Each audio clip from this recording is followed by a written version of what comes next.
Yes. Catherine, can you hear me? Yes, I can now. This Woo clap you put on, it's not a link. It's not working. It's okay. I'll Like get, I did a copy and paste. I can't click to it. okay, let me, hold on a second. Copy. Hopefully second time's a charm. It was app. Yeah, that one works now. Yep, that one Perfect. works. Sorry about that, but thank you for catching that. Okay, I earned 475 coins last night. Ooh, so in the shop, because of course talking about how to spend our coins is way different than talking about how to manage teams.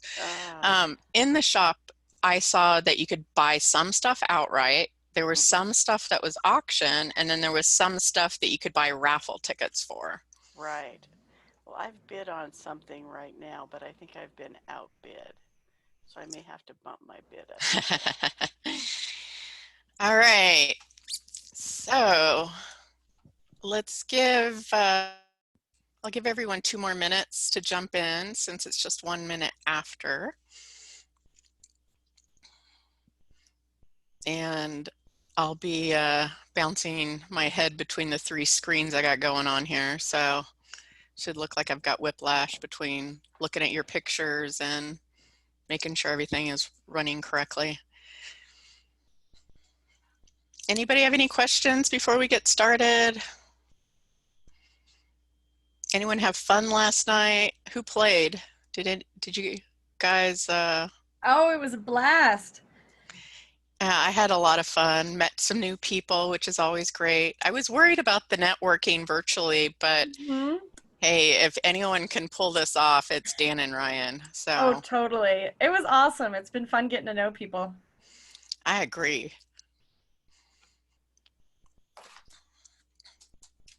What games did you end up playing, Emily? Oh, let's see. We did a trivia murder game, which is part of a Jackbox game, and then some Uno, and then the equivalent of Cards Against Humanity. Oh, I'm the one that usually brings the deck with me to the face-to-face. I didn't even think about that. We're going to be talking about Jackbox actually in this presentation, so. Awesome. Yeah, I was relatively new to them like as of a few months ago, and now I'm like, oh, I'm glad I knew something because it made it easier last night. Yeah, I've been we've been having virtual happy hours like every few months for my team because we're all dispersed. Yeah, nice. And we've been using the Jackbox Party Pack and Kahoot before that. I did some Kahoot. That's right. I did that last night too. So it's been fun trying to come up with ways. Oh, for sure. When especially the COVID stuff started, I set up a little Facebook group for my friends, and we would schedule social hours and do that kind of stuff too. So. Oh, that's cool. It was my first time playing any of these online games. I had no idea. Well, I didn't know Jackbox existed, and the others I've never had any experience with. So it was really cool to learn something new that way. And she did very good. I played with Karen. I'll go into a little bit of that, and if you guys have more questions about it, because what's great about Jackbox is you just need the person running it to install Steam, and then just like Kahoot or WooClap, you're connecting on whatever device to the web browser, which makes it really easy to use face-to-face, virtually, or whatever. So it's been great. And you can set up your grandparent on their phone or whatever and go, here, now you can play too. Looking for a Bunko game. Ooh, there's gotta be one. Oh, I love Bunko. We have a monthly Bunko group, and we haven't been able to meet, and we've been talking about trying to get on online. So if anyone knows of anything, I'm going to be searching. Well, I will be too. Email me because I have a group that they call themselves Drunko Bunko. And, I'll see. I know somebody was talking about there was some way to roll dice. That's the thing. So all you would need to do probably is create a Google spreadsheet for the teams to count. That might be the easiest way to put it all together. But you guys ready to get started? Yes. Yeah. All right, so hopefully you're in the right spot. We're going to talk about managing successful virtual teams. And I did this presentation, my first, it was pretty exciting. I was asked to speak at the Adobe Learning Summit in Vegas last October, and that's where I presented this the first time. And obviously that was pre-COVID, and I've adjusted it since then and have presented it a few times since April. But here's a little bit about me, my experience. I've been in system support probably more than 30 years, actually. A team member of a virtual team and a team leader of a virtual team for 8 years now. And if you're on Twitter, that's our hashtag or our @ for TechNet, and we also follow hashtag for Tech.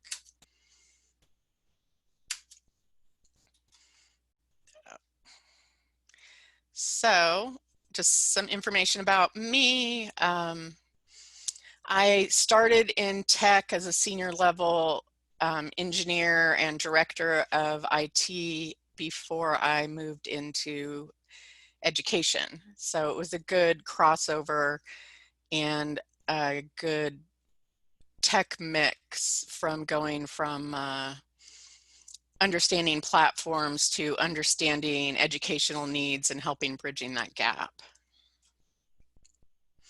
So on our agenda, we're going to talk about what a virtual team is, communication, success, how to build one, how to manage one, and the benefits. So if you guys didn't see the link in the chat, this is where we're going for our activities. And so what is a virtual team? Really, it's a group of geographically dispersed workers. It could be in the same county, it could be in the same state, or it could be globally. It's just that you're not sitting in the same building.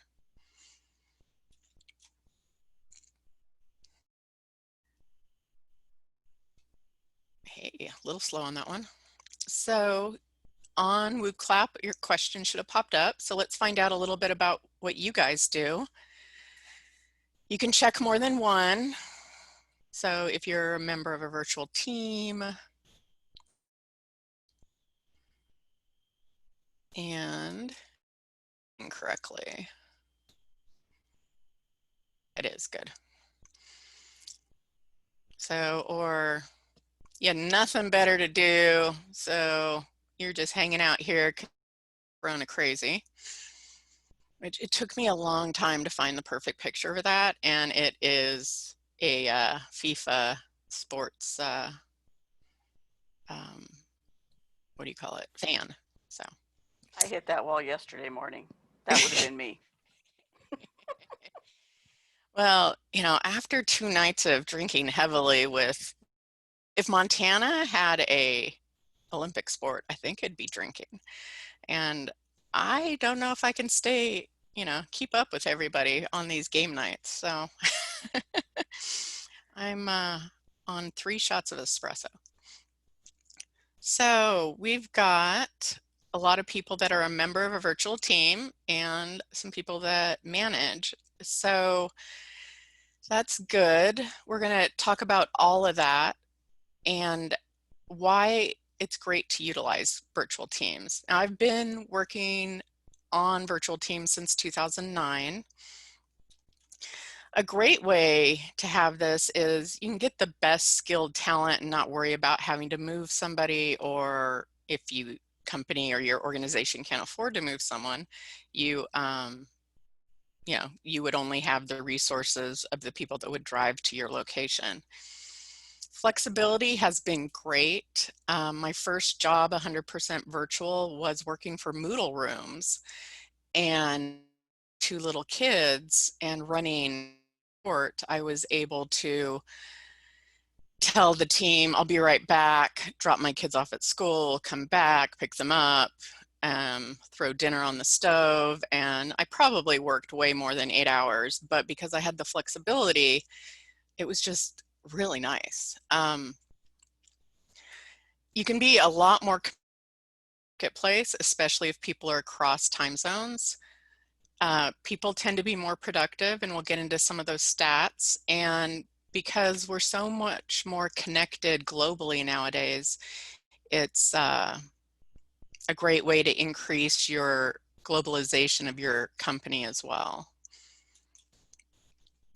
So the more a lot of us are shifting from production to service in general in the economy, and you just get to expand your knowledge. And the huge one has been real estate costs, especially if you're in a big area.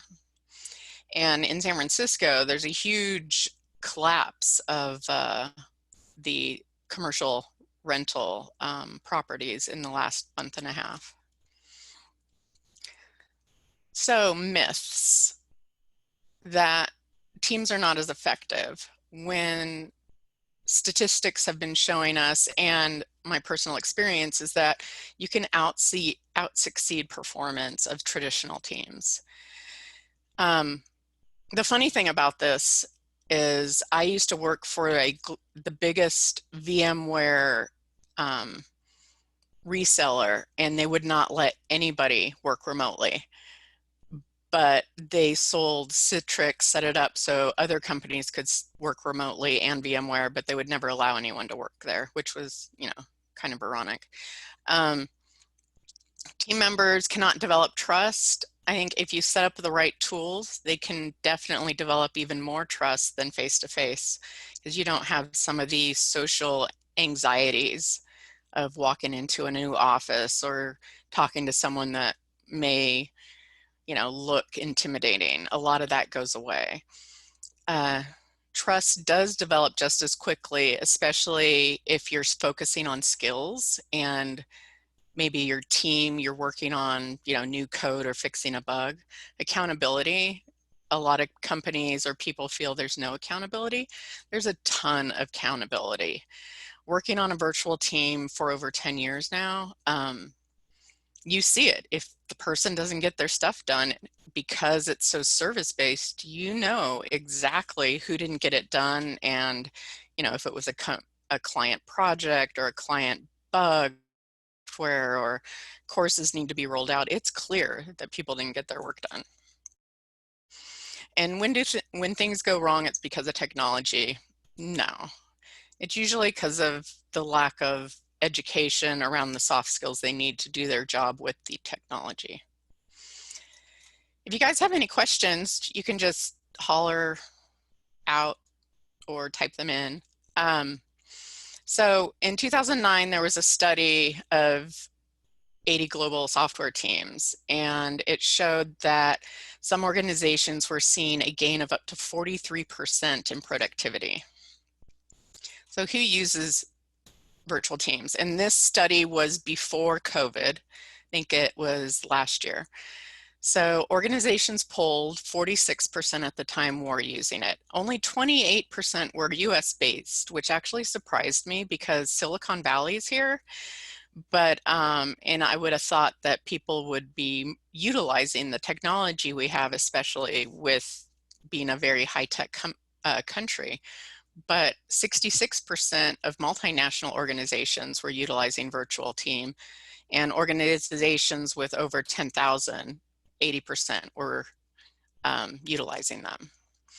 Again, these were pre-COVID, and these were actually an HRM study in 2013. I have more stats. It was really hard to find current stats because everything is moving so quickly, but this came out from Gallup in the beginning of April, and this shows how many people in America were working remotely as a percentage.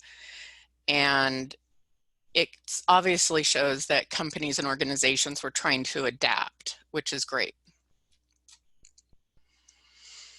This also came out of the poll, which shows that 59% of the workers that were now working remotely would like to stay working remotely. So when it comes to managing or being on a remote team, communication is key.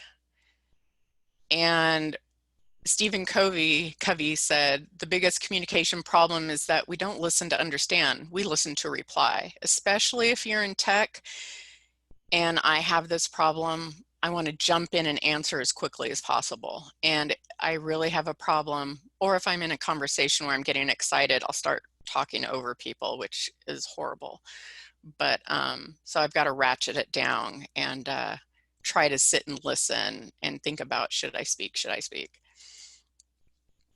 But communication, if we look at it, it's really sending information as the communicator, receiving it.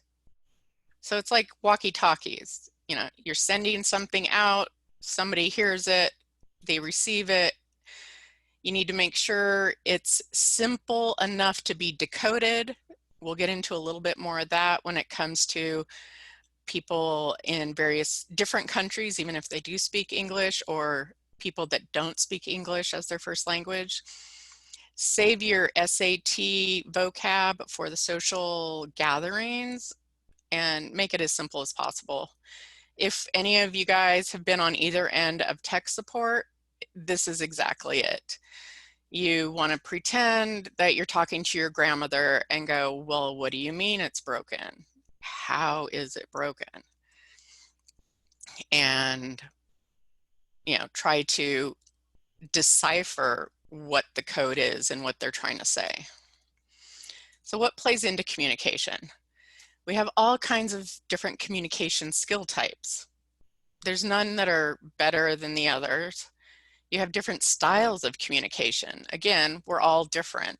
So you're going to find people that don't communicate like you. And that's the biggest thing to keep in mind.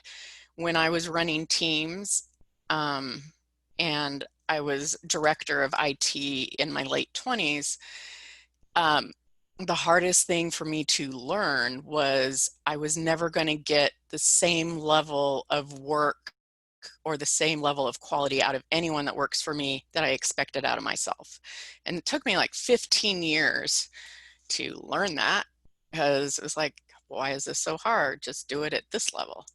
But it's the same thing with communication skill types and styles. Everyone's not going to talk or communicate like you.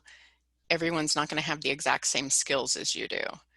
And then when you start adding various modes of communication in, some of these are better than others at various modes. So just keep that in mind. Communication styles, like I said, nothing is wrong, they're just different. Sometimes you'll have the cheerleader on your team, sometimes you'll have this quiet introvert that just nods, maybe an HR manager type that never says anything negative, or the boss type that speaks loudly, doesn't like seeing anyone not working.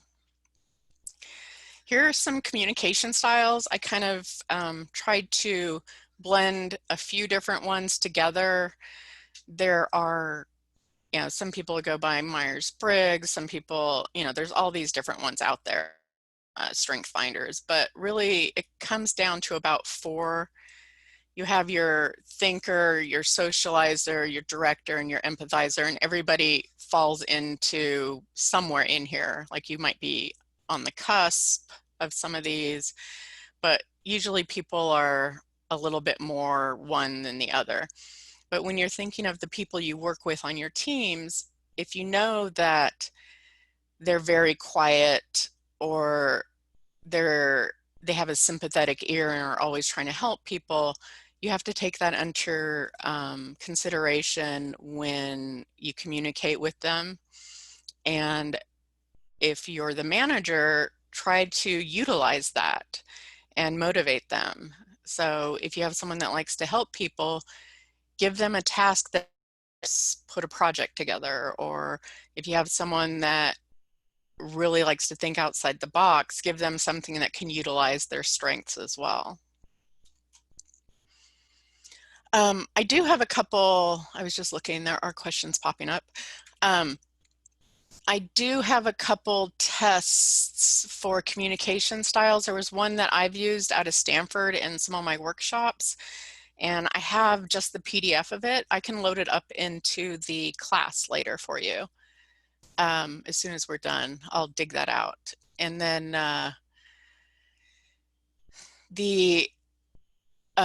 let's see, as an educator, it is interesting to apply this to my students and parents. Yes, to parents is really interesting. I was the director of the Mothers Club for years, and it was interesting how to manage people that wanted to just take control and run full force, and they didn't mean to, you know, roll over everybody, but that's what they were doing, and trying to help them work within a group of, you know, 300 moms without alienating themselves, but to keep their energy going and to be able to utilize it for the group is kind of the similar to parents in classrooms. So this presentation crosses over with my how to manage project management and education, which I've done in the past years for Mountain Moot. And it's figuring out the personalities on your project. But understanding each other. So this one, when I first saw this years ago, made me chuckle because, you know, you're in an office, somebody says, hey, what do you want on your birthday cake? And you're like, ah, nothing, is whatever. And this is what shows up. So if you think about that, let's go to our next game. What type of person do you think heard, yeah, I want nothing on my cake, and turned around and made a cake that says nothing on it? Other than a smart ass, just pick these.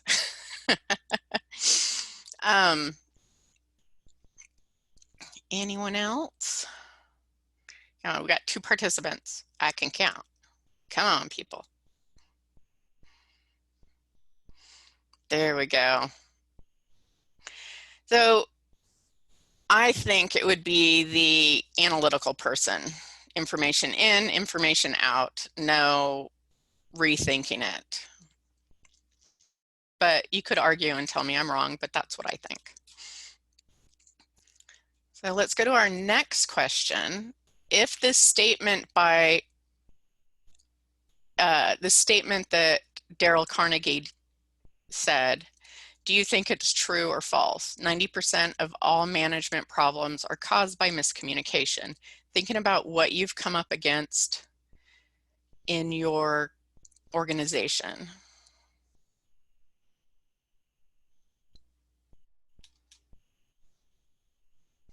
And how do we, trying to see if I can see the answers here. There we go. I agree with you guys, true. There. I think a lot of it, I mean, even if you look at our households, it's miscommunication. Are we slowing down enough to explain it so whoever doesn't think like you do can understand it? So when we look at virtual teams, nonverbal is visual, so it's gone for the most part. Even if you're using Zoom, you don't get, or any other, you know, virtual meetings, you don't get 100%. I don't even know if you really get 50% of being able to see nonverbal communication. Thinking or speaking turns into messaging when it comes to virtual. Listening turns into reading. So if you have a reading problem, I'm dyslexic, my team puts up with me. Oops, I went back. And thinking is still thinking, but you don't see it. Modes of communication which impact how we communicate. So for using the telephone is the best for bad news and maybe for group interaction. We don't use email. I mean, we do, we have to, but I get over 150 to 300 emails a day. If you email me, it's probably going to get lost, or it's going to take me a while to find it. Yeah, like an attorney replying on a phone. It just doesn't happen. I actually have a couple clients that are engineers, and on their voicemail it says, if you leave me a message here, I may never get back to you. Email me or text me, please, which is pretty funny. But we use, for group interaction, we use Slack for quick responses. We will also text each other if it's even more important, if they're not replying on Slack. Distribution, interoffice information. We have group channels for Slacks on various projects, and we have a project system to keep all the information organized. And then there's knowledge bases internally and externally for our clients. And that's how we deal with it internally.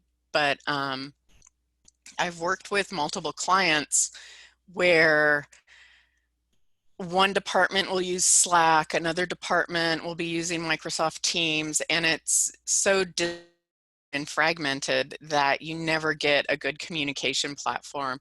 And it doesn't matter which one is absolutely the best one is going to be the one that you get full buy-in on from your entire organization.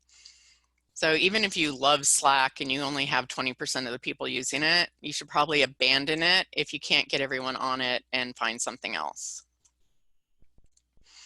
So mastering the art of conversation virtually.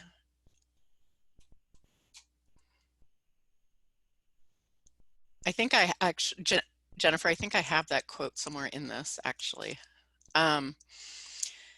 So it's easy to get the right point across when you're face-to-face, but getting it over chat and email is really hard because the absence of tone.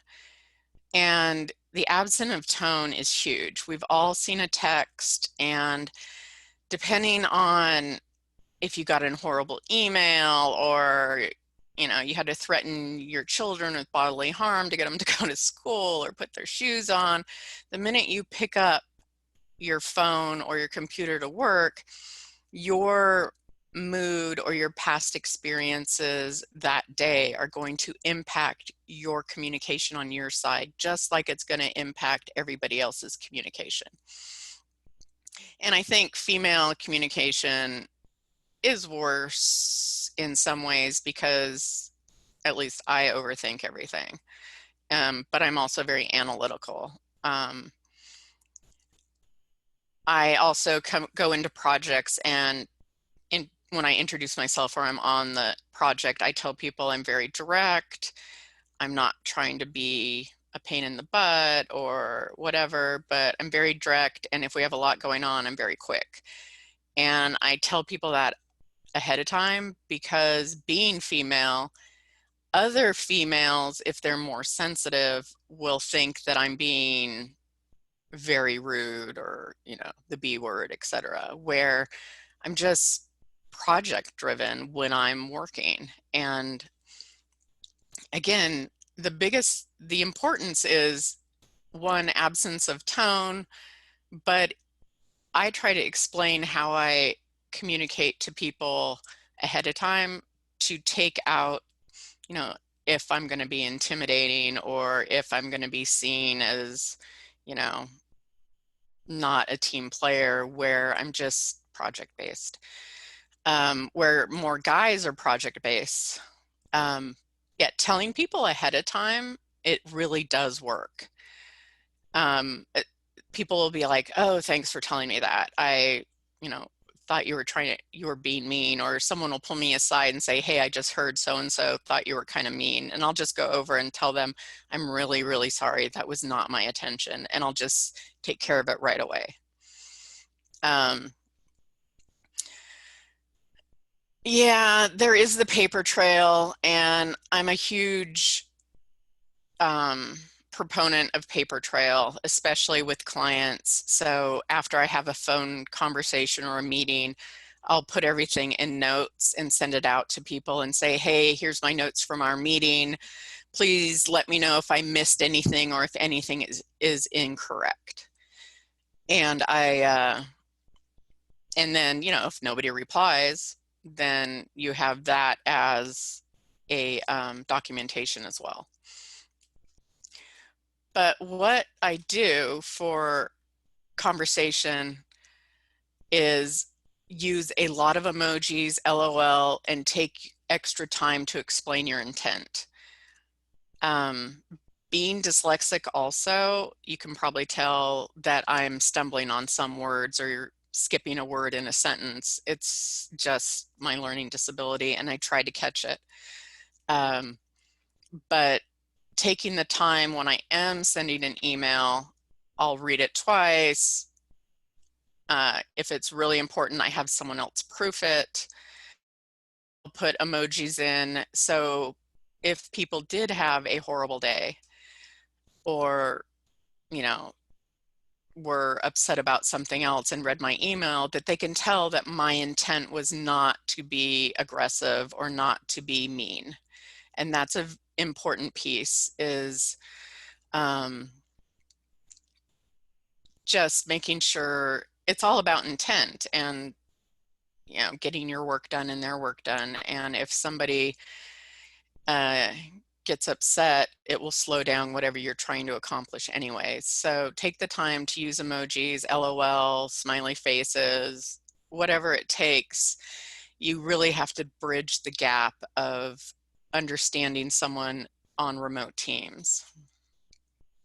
So some of the best practices we've come up with over the years: plain language. Again, leave your SAT words at the door, use them for your social events, but just be clear, keep it simple so people know exactly what is expected.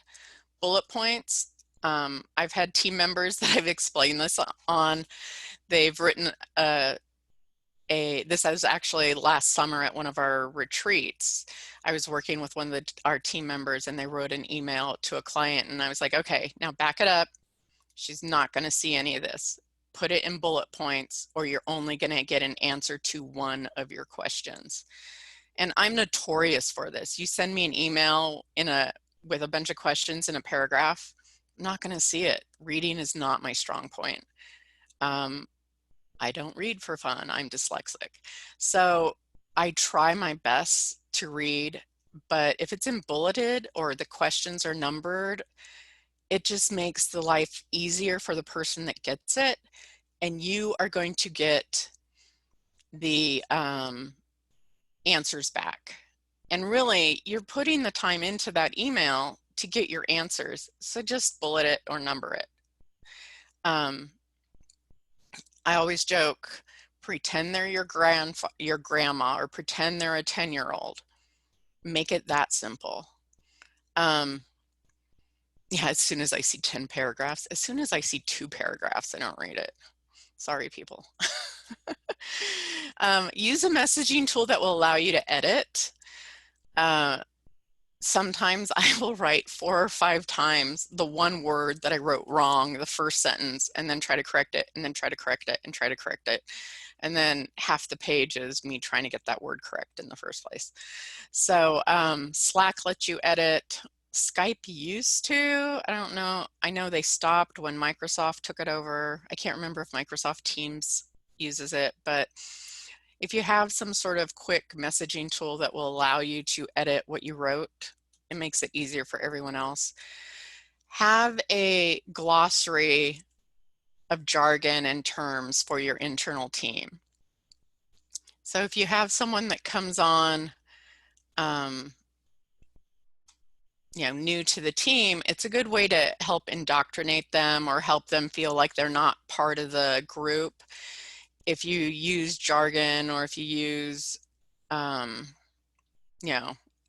for right now, or something, a lot of my team will send PETA, like they're a PETA, or my dog's a PETA. And so we've had to explain that to some people, thinking that they're talking about the bread. Make sure, like I said, you're using the right communication platform. If you don't have buy-in from people, they're not going to be there, so it's not going to be the right, even though it might be the best. Explain it like you're talking to your grandmother, and try to listen to and understand, not to constantly reply quickly. And it's hard to stop and listen. So challenges. What kind of barriers do we come up against managing virtual teams? Biggest one, miscommunication. Company culture. Some cultures don't fit with virtual teams, and you really have to rethink how to do that. Stress and burnout is huge. I would say especially huge in technology, but now with instructors and COVID, there's going to be a lot more stress and burnout there, and there already was. Skills gaps is a huge one. Connecting with team members, micromanagement is a big problem, and inconsistent processes. The more consistency, the more processes you can have in place, the more streamlined your remote team will be, and the more cohesive. So here's the quote that, who was it? Jennifer posted earlier. Single biggest problem in communication is that there was an illusion that it actually took place.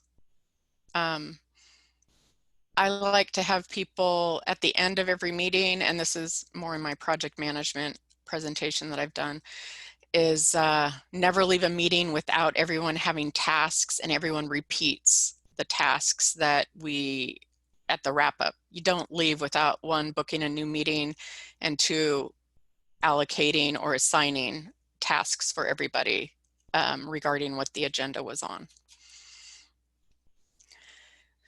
So information that we perceive, and there should be another one of these coming up. So of an actual message, when you're in a face-to-face conversation, how much of the actual message is received? And this was from a study.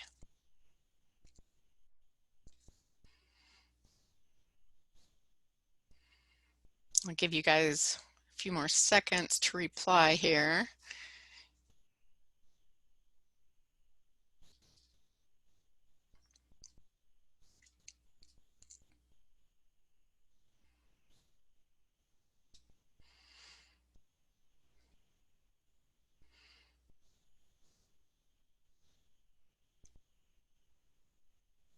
So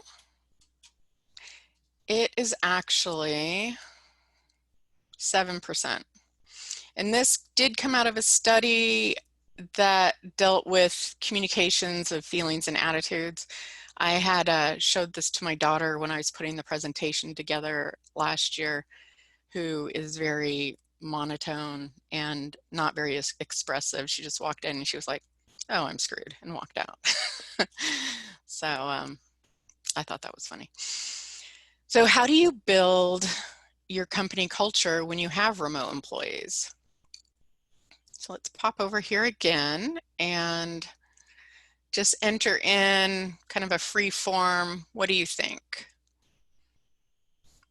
And I think, did I click? There we go. This is going to be a word cloud, and if you guys know how this works, the more words that are put in, that you guys put in that are the same, it will make those words bigger than the others. But engagement, checking in, conversations, definitely. Frequent contact. You have to define frequent for whatever you guys are doing, but yes, you have to have regular check-ins and contact, touching base, and everybody's pretty much on the same wavelength here, but with different words. And engagement, definitely. It's all, you know, building your team, checking in, connecting, making sure that people aren't siloed. And we've all been in the office where people are siloed inside the brick and mortar. It's harder and can happen even more often on remote teams. And I'm more concerned about the pandemic that we're in now, because a lot of us were just thrown into the remote water with no planning, no prepping, no training. Managers are now managing teams with no planning, no prepping, no training. So there's a lot to be concerned about, especially, and we're going to get into that next, is, oops, where did that go? That was weird. Hold on a second. Looks like, let me get down. It looks like PowerPoint running from the cloud did some sort of reboot here. So let me get to where we were.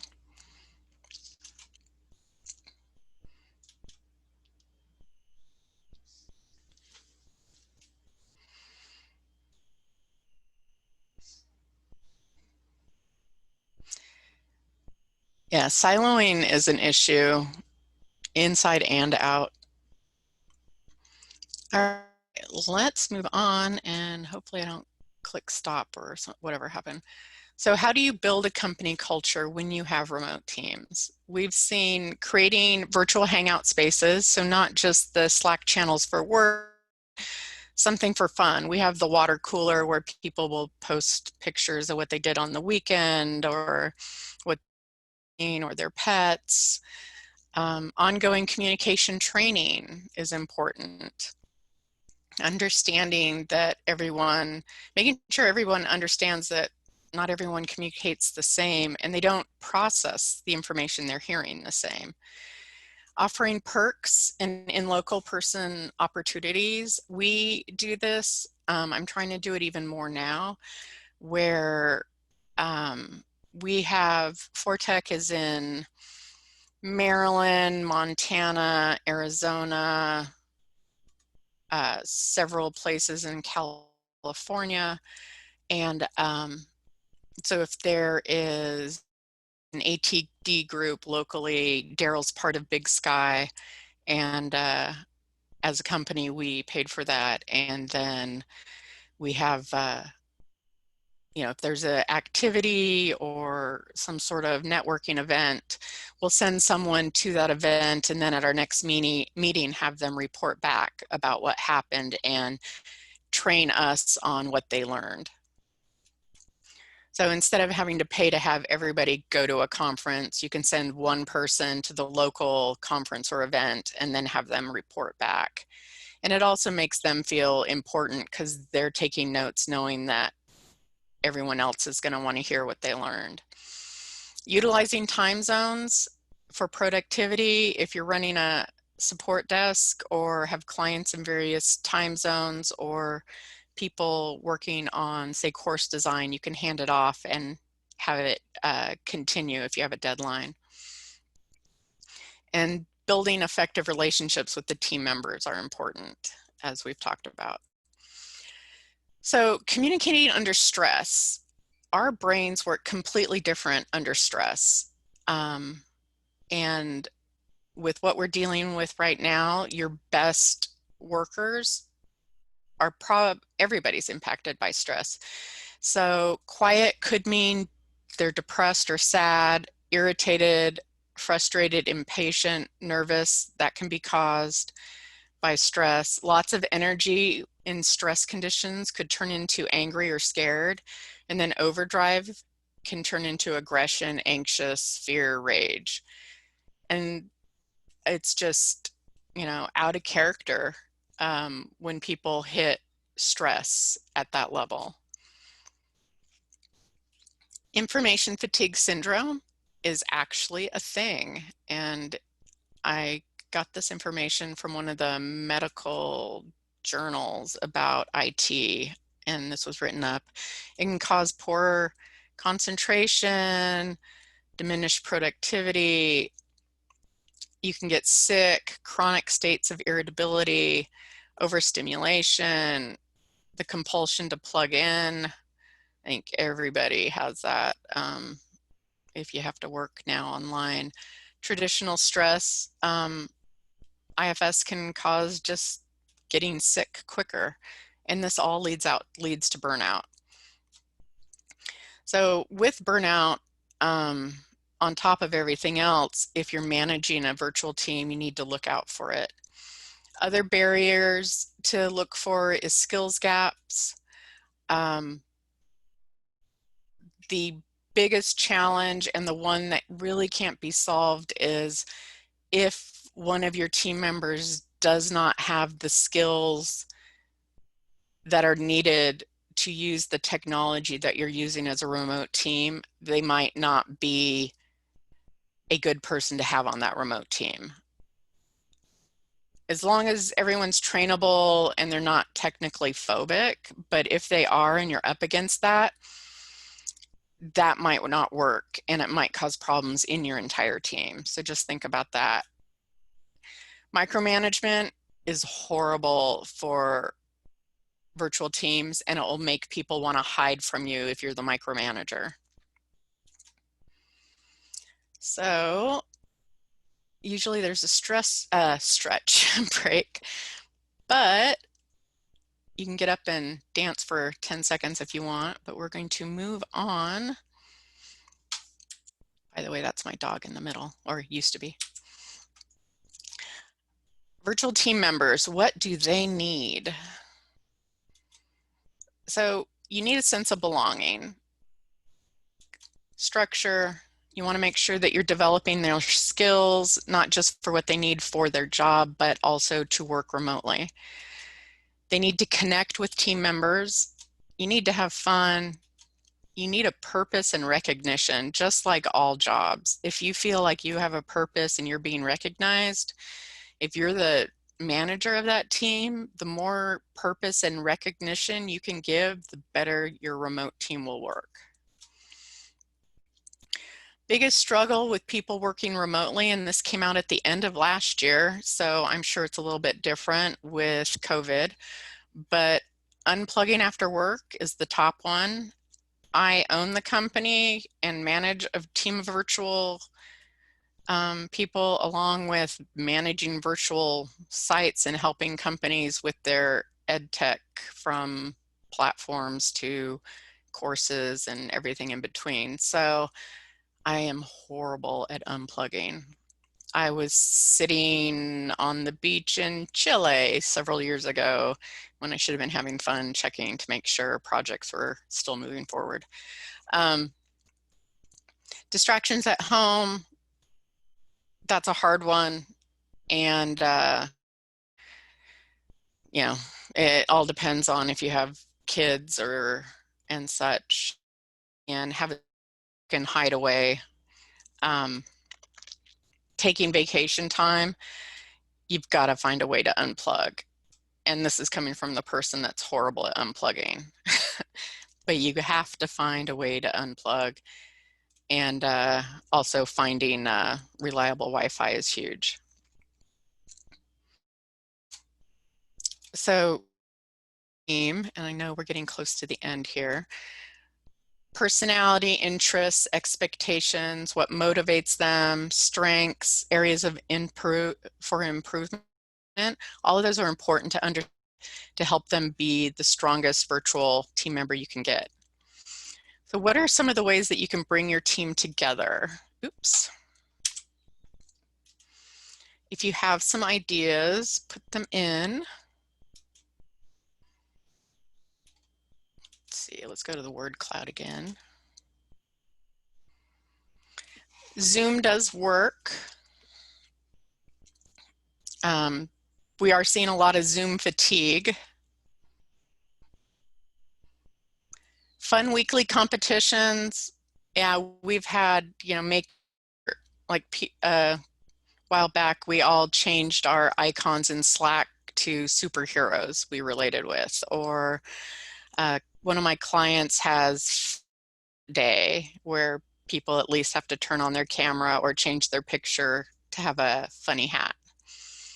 Or pet day, where you take a picture of your pet.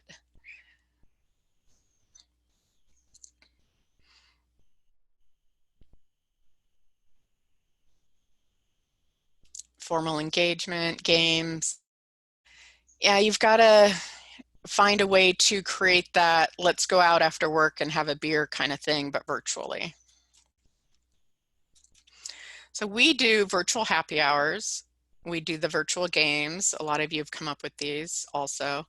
Monthly team member spotlights. We would do something and send it out that had, you know, stuff that nobody knew about somebody, plus, you know, what's their favorite food.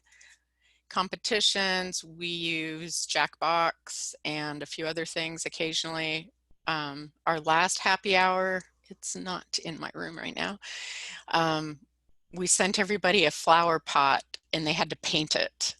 And it went out on our social media feeds and people voted for which flower pot they liked the best. I think Daryl, his daughter is an artist, and it was obvious that she painted for him. So I actually sent her the reward. Provide face-to-face meetings, yearly retreats. We've tried to do retreats. Our biggest retreat was at Mountain Moot in Helena, and we'd all come there. And then we've done retreats up by Yosemite where my cabin is. Virtual strategy sessions. We use Google Docs for collaboration, and ask their thoughts and ideas of, you know, should we add a new product? Should we change, you know, have someone else be the lead on something? And involve them in goal setting. So just a little bit of information on how to do happy hours, at least the way we do it. We pick a time and date that works for people, and it's usually a couple months out. I do have a list of some virtual games.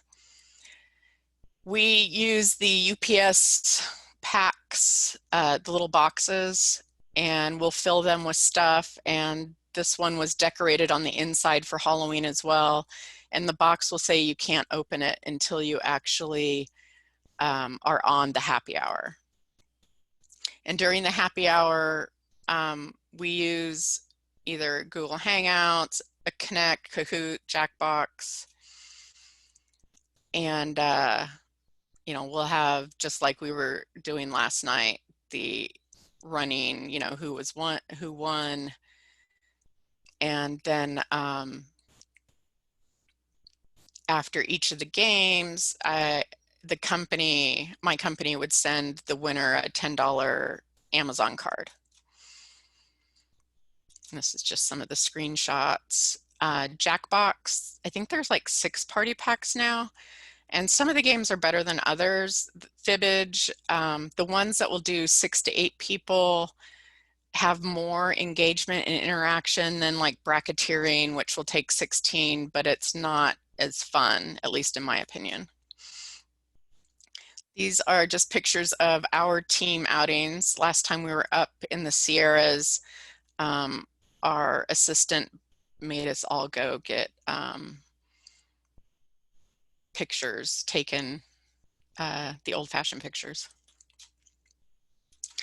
So managing, we're right at the end here. For managing a team, you want to make sure that people understand the difference of being at home during working hours versus working remotely. How do you stay healthy? You know, I'm going to skip this one. These are some of the tools we use. Teamwork has been the best project management system for us. And then we use Zoom, Google Drive, Slack, and Adobe Connect for our big trainings. And we do free webinars and some virtual 3D training also. This is our Slack channel, and just some of the stuff that went into the water cooler, and that they were getting their shirts shipped to them and having fun. Then we also have our ticketing system hit our Slack channel and a certain channel to let us know if support tickets are coming in. 21% of businesses today say their leadership is very effective, which means 79% feels it isn't. So think about that. And we're going to hit best practices here. I know we're very close to the end. And this whole, I'll put a PDF up in the course also. But I want to make sure, few minutes if you guys want to ask any questions. But benefits, this came out of a study that 36% of people would rather be able to work remotely than get a raise, which was the huge one. And 46% of companies allow telecommuting, say that has reduced people leaving the company. And these were also pre-COVID. So outcomes, you get happier employees, productive employees, cost savings, you actually lower your carbon footprint, and you get more talent since you're not just stuck to one area. This website's pretty cool, Global Workplace Analytics. You can put in the number of employees, how many hours they telecommute, and it will give you a breakdown of how much money you're saving. This showed the article that this was written in, and it was Kate Lister, president of Global Workplace, if you want to look it up, showed that during COVID that employers were saving up to $30 billion a day. So do you guys have any questions? You can unmute or you can type. And have I missed any questions? How do you manage employment expectations so workers are not feeling obligated to work all the time? We do project bases. If we have a deadline, some of us will be working like 12 hours that day. But then once the deadline is over, I'll say, hey, I'm going to take the day off, or they will. Because it's project-based and we're working with clients, I'm fine if you want to get all your work done in the middle of the night and take the day off, as long as the work is getting done for me. But I'm different than that. So Daphne, if you want to stop the recording, I think we've got 3 minutes. Anybody else? Do you guys want to talk? Yeah, I've got a question. This is Lang. How do you... Okay, why can't I hear you? I was having this problem earlier. Sorry, guys, I have another meeting on 12, so I have to run. And I Double already check. made Catherine as a host. Okay, let me see if I can hear you now. Can you hear Can you me? hear me Yes, I can Yeah. totally hear you. This will be, hopefully this will be fairly quick, but I mean, what are your ideas and thoughts that as organizations, companies do start having a savings from not having to spend on, facilities and, other logistics, what type of positive effect could that have towards the team members? Hopefully that company would be turning the money around and, having, like, what I do is make sure that people are a member of the local ATD group or local groups, and also, ship them. We ship out little boxes of stuff. It could also be things to help them in their office, or now that you're not paying for office space or office supplies, maybe the company should be shipping a certain amount or giving people a credit of $30 a month on Amazon to buy what they need for their office. And you're probably saving hundreds and hundreds. So why not turn that around in gift cards for Amazon or something for people to help make their office better at their house? I agree. Thank you. No problem. Anyone else? Bueller? Catherine, this is Jennifer. Yes. I just wanted to kind of chime in that when somebody asked about employment expectations, I think the important thing besides a boss managing those expectations is the employee themselves setting those expectations and those barriers themselves as well. I know as an educator, you know, whenever you're out in public, you have people coming up wanting to talk about their child or issues in school, and just really setting that precedence. I know I'm very strong that way, where I say, hey, you know, feel free to call me. My office hours, you know, I am willing to meet with parents after school from 3:30 to 4. You have other employees where they have parents knocking on their doors on the weekends wanting to talk to them about school issues. So I think just as important as a manager setting those expectations for an employee is the employee themselves either having a conversation with the manager or just, you know, looking at themselves and saying, you know, what am I comfortable with? I know with all of this, like my sister's a paralegal working from home, and a lot of times she's getting stuff after the quote unquote 5 o'clock quit time. So she takes 2 hours off during the day, whether it's to like go outside, read a book, go on a walk, because she knows that she's going to have to work later into the night. So for her to keep her sanity, that's how she works that. So Yeah, I think it's just as, oh, sorry, go ahead. Oh, I'm sorry. I was going to say part of that is the communication training and the team training to make sure that, you know, that person is not letting themselves be walked all over, and that they're working 15 hours a day regularly. And that's usually your people pleaser, or someone that, you know, doesn't have enough confidence to say, I'm not working right now, or give them the tools, which again is communication training, to say, yes, I can get that done. When do you need that done by? I've already worked 8 hours. Or we use It's T-sheets. just a self-advocacy piece.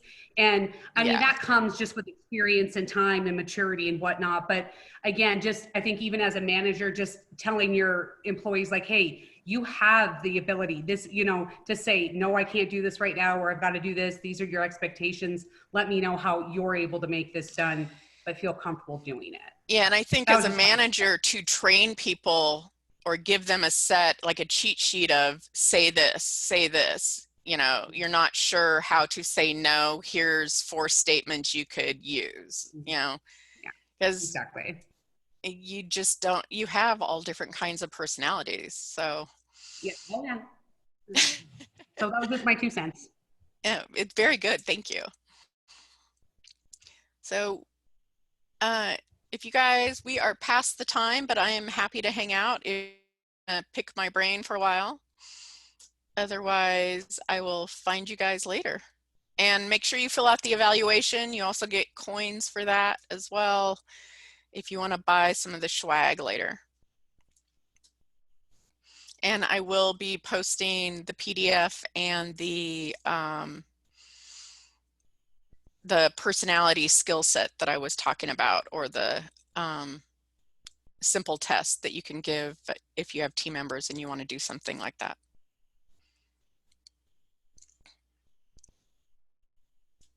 So have a great day, and I will hang out here. Thanks for this session. It was so far the best one I've had so far. In this Really? yeah, this one blew my socks off. So. Oh, thank you. I've been doing it for free and posting it on LinkedIn, and we were only getting like 2 or 3 people at a time. And I was like, maybe no one likes it. You know, I actually thought it was really good because I labor in industry here in Montana, and more of a workplace, trying to bring Moodle to my workplace. So, and then being forced out to work remotely, where I only did it 1 or 2 days a week to concentrate on project work. Now it's full time, so it's kind of really nice. Some of the stuff that you brought in and home and zeroed in on. So it was great. It's hard, and because we were thrown. I mean, you know, I've been doing this for 10 years, but people thrown into this with no plan.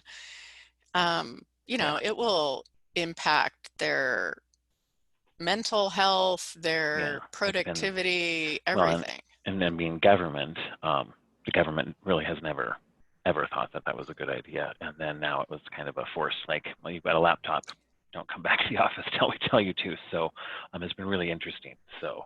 Oh, great. Yeah, we've been doing a presentation for companies also, like if you want, you know, if you think having me come in and talk to your department or something. Yeah, it's you're one of the 2 people that I've been bugging my management to, because your last session yesterday, I can't remember. Oh, finding the right LMS? Yes, thank you, because we're trying to use Moodle, and I'm trying to learn it so we can bring that to Montana labor and industry, but connect it more to the workplace as opposed to teaching students at the college or 12 and under level, because it is slightly different. So Yeah. that's why I'm here the second go around. But yeah, so you're one of 2 people that have been pushing on my management. Well, get my Yeah. email address, or I can type it in here for you, Oh, and sure.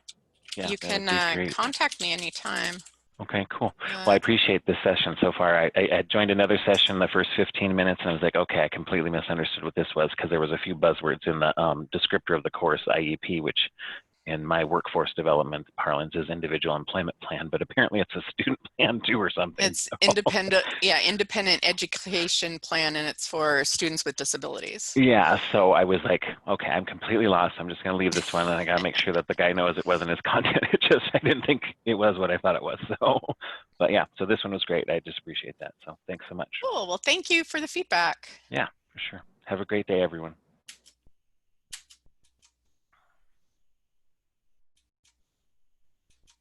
That's good. Anybody else? Any questions? Here's the standard. This is what we do. If you need help, track me down.